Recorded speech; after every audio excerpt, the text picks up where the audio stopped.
Hey guys, it's Little Jose, and we got a problem with this game. As you can see, the title of this video is completely different than any other review I made, and that's because this isn't going to be an in-depth review. Why would this not be an in-depth review? Well, it's because the game has a bug that is still not fixed, by the way, where I cannot progress further than the principal's office in main building 2, because the game has a never-ending black screen when I'm supposed to get a cutscene from the CCTV in the office. I would look at the TV, and the game just has a black screen forever no matter how long I wait. I waited for an hour and nothing happened. I even restarted the game and hoped to God that it would work, but nope. So instead of making a full-on in-depth review where I talk about this game in extravagant detail, I'm just going to give some impressions that I had in my 2 hours of playing White Day. There aren't really going to be any story spoilers in this video, just some minor ones, nothing too crazy. The story in this game for me was kind of weird. I mean, we got Satan rituals in a school, this naked baby that reminds me a little of Ju-on the Grudge, a crazy janitor that kills anyone who comes into the school at night, and finally, Japanese stereotypes. This game's story is a fucking one filled to the brim with confusing lore details and multiple endings from what I heard. I didn't really care about the story for the 2 hours I was playing, but I will say this, the ghost stories that you can find around the school are the most chill-sending documents I've ever found in a video game. I get so excited when I find one of these because every story is unique and scary in its own little way. There was a story where a girl was in love with her teacher, but when she told him how she felt, he looked disgusted at her, and later on that day she killed herself. And then there was this story. This is a long one, so get ready. Where there was construction workers building a new entryway from the old to the new school building. While they were resting from the hot sun, there was a scream nearby and the foreman checked it out. It turned out it was a dead body, a woman, with her head missing. They looked all around the site and could not find the head anywhere, like it disappeared. They decided the best course of action was to cover the body in cement. Basically, they did a cover-up. But after that, strange shit kept happening. Like the workers were getting injured left and right, almost dying in the process. Then one day, one of the workers died. A pulley crushed his body. But the weird thing is, and this is the one that really sends chills up my spine, the head was not harmed at all. Not even a speck of dust on that shit. After that, they turned themselves into the police. But when the school reopened, they found the woman's head in the garden of the school. And the really weird thing is that it looks like the head was freshly chopped off even though it's been weeks. These stories are so fucking great and a hoot to read. I'm telling you guys. It's really hard for me to get scared when reading, but hot damn they found a way to make me feel uneasy. That's for sure.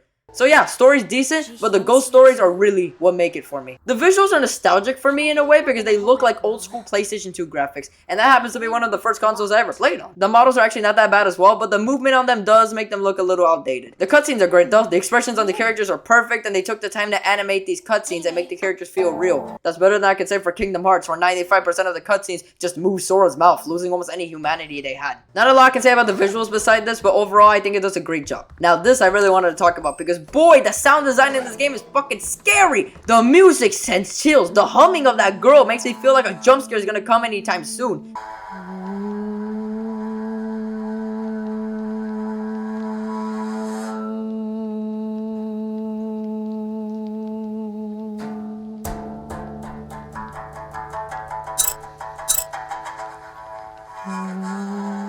The keys of the janitor clanging, letting you know that that bitch is coming. Oh, I love the sound in this game.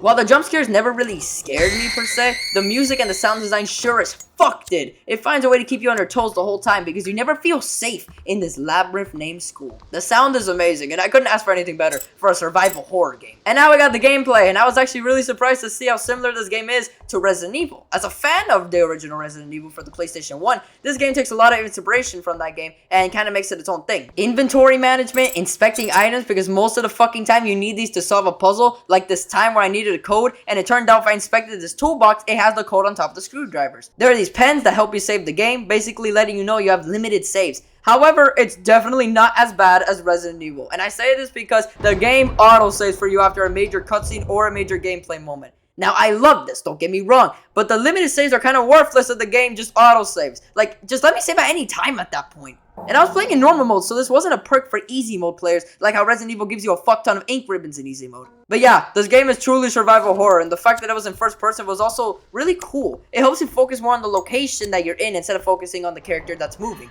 However, I will say that the design of the school is pretty linear. For the 2 hours I was playing, there were 3 floors, and most of the doors in the upper floors were locked, so you needed to find a key in the lower levels to open the upper level doors. So it's not that hard to get around, even though every floor looks exactly the fucking same. But that doesn't mean the game is easy. Oh no. There are 2 things that stop this game from being a complete cakewalk. One of them is the janitor. This guy fucking walks around the school looking for you, and if he finds you, good luck losing him because this dude always finds me in the end. The trick I found to losing him better is to close the doors behind you so he has to take time to open the doors, and it helps you have more time trying to escape. The janitor is a threat to behold in normal difficulty. He has been the reason why I lose progress so much. And the other thing that makes this game hard is the fucking puzzles. Just like Resident Evil, there are puzzles that make no goddamn sense whatsoever, and you gotta rack your mind for hours to figure it out. Like this fucking piece of shit safe. Oh my god. In this puzzle, you got a note telling you how to do it, and I thought it gave you the numbers on how to open it. But nope, instead it gives you years. Like when it says 96, it means 1996. You know this because next to the safe, there's a closet filled with medals from each year. So you need to look at the note to find out which years are first. And the numbers for the safe are how many medals each year has. So if it's 1996 first and has 3 medals, that means that 3 is the first code for the safe. I kind of wish they would give you more info on how the codes in this note actually fucking mean years, but whatever. And then this puzzle. Oh my fucking god, this puzzle. This is the principal's office code. And guess how you figure this one out? Well, the code is this.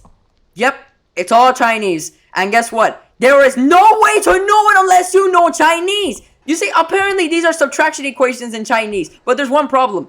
I don't fucking know Chinese. I literally needed to look this shit up because it's impossible. Unless you know this language, you cannot do it. You fucking need a translator to figure any of this shit out. So yeah, while some puzzles pissed me the fuck off and saving it is extremely weird and unnecessary, I will say that this game can be a hoot of fun. Now, I wouldn't recommend this game for everybody, don't get me wrong. This isn't a game that I would recommend to casual players. This is a game I would recommend for survival horror fans who like complicated puzzles, like Resident Evil fans or Legend of Zelda fans. While Zelda isn't a survival horror game, it does have a lot of puzzles that make no fucking sense, so have fun with that. So yeah, I liked my time with White Day, and I think it's a perfectly fun survival horror game, and definitely one of the more creative tries in the genre. As for my next review, I'm not exactly sure what it's gonna be, so if you guys want anything, just leave it down in the comment section below, and I'll see if I can record it for you guys. So I'll see you guys in the next video. Peace.